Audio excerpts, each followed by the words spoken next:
It's time for DJ Rocky's Secret Files.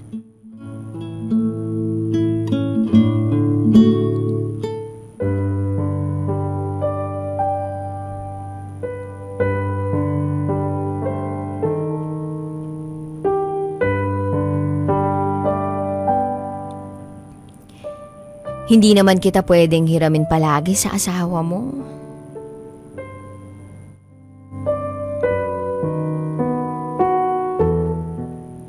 Hi, DJ Rocky. Itago mo na lang ako sa pangalang Jess. Magtatatlong taon na akong kasal. At may isa akong anak.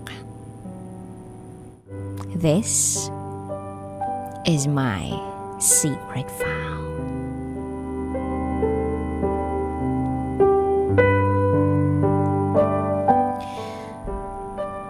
Mula nang magkatrabaho ako, sa trabaho lang umiikot ang mundo ko.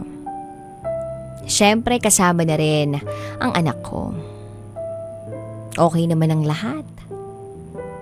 Nang bigla akong gulatin ng pagkakataon. Hiring kami. At isa ko sa nag-i-interview ng candidates para sa open position sa team ko. Nung nakapamili na kami, very familiar siya. Kaya, sinearch ko itong taong to na familiar sa akin sa Facebook.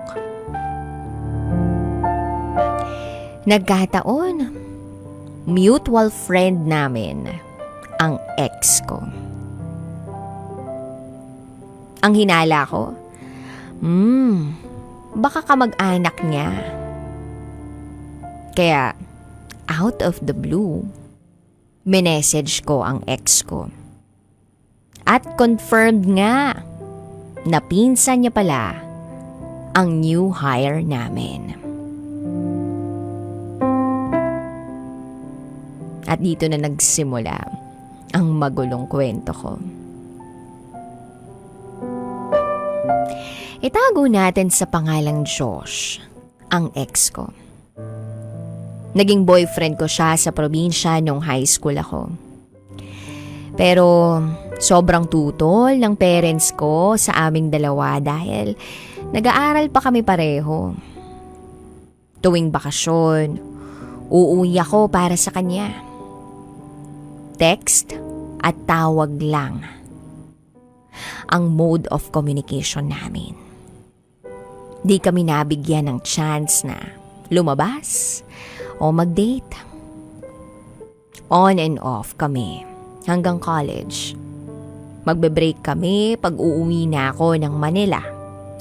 Magiging okay kapag uwi ng probinsya. Ganon.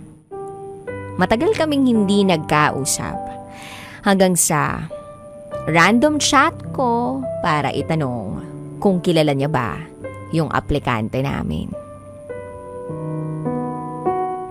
So nag-start na kaming mag-chat, DJ Rocky. Naging araw-araw. At gabi-gabi, tumatawag siya para makipagkwentuhan. Nagre-reminisce kami ng mga pagkakataong hindi namin nasulit dahil mga bata pa kami. Hanggang sa nag-try kaming magkita. Umuwi ako ng probinsya, sumakay ng bus at sinundo niya ako. Nag-spend kami ng time na kaming dalawa lang. Sobrang gaan, sobrang saya ko kasama siya. Parang siya ang escape ko sa nakakapagod na mundo. Ang bilis-bilis ng oras kapag kasama ko siya. Alam kong mali. Kasi ikakasal na rin siya eh. Pero, ewan ko ba? Ilang beses pang nasundan yung mga pagkikita na yon. Hanggang sa ikasal na nga siya. Yung araw-araw na chat at tawag, naging minsana na lang. Hindi na ako updated sa kanya. Masakit sa akin na parehas na kaming nasa maling sitwasyon. Please don't get me wrong. Alam na alam ko sa sarili ko na mali. Mali talaga eh. Maniwala man kayo o hindi. Pinipilit kong tigilan na. Pero, hindi ko makaya-kaya. Gusto ng isip ko, pero hinahadlangan ng puso ko. Mula nang ikasal siya, hindi na kami araw-araw nagkakausap. Hindi ko siya pwedeng i-chat or tawagan. Kailangan siya ang mauunang kumontak sa akin. Ang tanging nagagawa ko lang ay maghintay.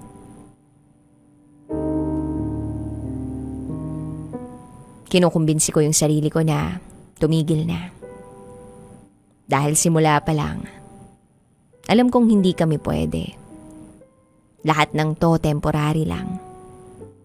Dapat ayusin ko ang pamilya ko at mag-focus na lang doon. Napapagod na rin ako. Maghintay na lang sa kanya. Kailangan ko nang kumawala sa maling setup na to. Tama nga siguro ang mga nababasa ko. Hindi talaga nawawala ang pagmamahal mo sa isang tao.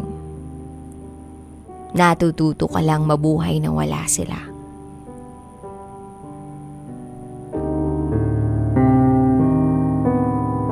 Siguro nga, hindi nawala ang pagmamahal ko kay Josh. Hindi ko alam bakit wrong timing ang chance na ibinigay sa amin. Baka eto na nga ang time para i-let go ko na siya at itama ko lahat ng pagkakamali ko sa pamilya ko. Hindi ko naman siya pwedeng hiramin na lang palagi sa asawa niya.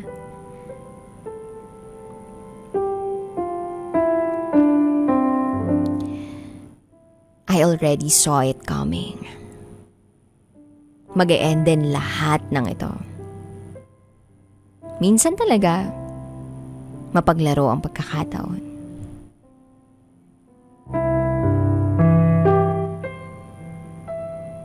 And Josh, kung sakali mang magkaroon ng chance ang mapakinggan mo to, mahal kita. Pero kailangan na kitang i-let go. Dahil hindi pwede. Hindi tayo ang para sa isa't isa. Pinaranas lang sa atin. Pinahiram lang tayo ng konting oras. But please know that you will always have a very special place sa puso ko. Mahal kita. Pero hindi tayo pwede. I need to break this pattern. Or else tomorrow, I'll end up on the same loop.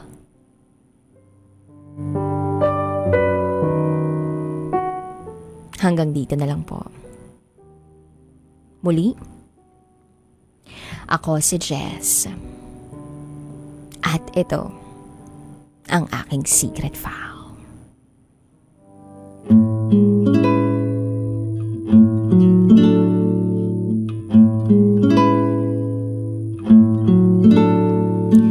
That secret file